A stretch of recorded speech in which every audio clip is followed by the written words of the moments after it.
বাচ্চাদের স্কুল থাকলে সকালবেলাটা যে কিভাবে কেটে যায় বোঝা যায় না। কত রকমের কাজ থাকে, সাথে আবার ছেলেকে স্কুল দিতে যাওয়া আছে।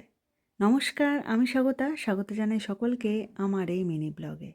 সকালের কিছুটা সময় মানে মোটামুটি 10টা কি 11টা পর্যন্ত খুব ব্যস্ততার মধ্যে কাটে আমাদের প্রত্যেকেরই।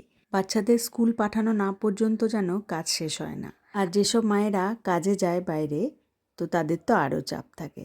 তো ছেলেকে রেডি করে স্কুল দিতে গিয়েছিলাম। ফেরার পথে দেখলাম আখের রস। এখন এই গরমকাল জুড়ে মোটামুটি আখের রস পাওয়া যাবে। শীতকালে আখের খুব একটা টেস্ট থাকে না, মিষ্টিটা কম থাকে। এখন বেশ মিষ্টি হয়, খেতে ভালোও লাগে আর খাওয়া তো খুবই উপকারী। স্কুটিতে সবসময় একটা করে জলের বোতল রেখে দিই, কখন কি কাজে লাগে বলে। যদিও যেইখানে জলের বোতলটা থাকে সেইখানে কিন্তু গরম হয়ে যায় জল, কিন্তু এই যে এই সমস্ত কাজে মাঝে মধ্যে লেগে যায়। তো সামান্য একটু জল ছিল বোতলে, জলটা ফেলে দিয়ে আখের রসটা নিয়ে বাড়ি চলে এলাম। সেই দিন একটা গন্ডগোল হয়ে গিয়েছিল, ছেলেকে একটা বই দিতে ভুলে গিয়েছিলাম।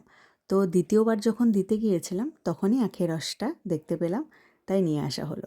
আমি দেখেছি আখের রস যদি সঙ্গে সঙ্গে না খাওয়া হয় টেস্ট কেমন পাল্টে যায়। সেই জন্য আর কারোর জন্য আনিনি, আমার আর মায়ের জন্যই এনেছি।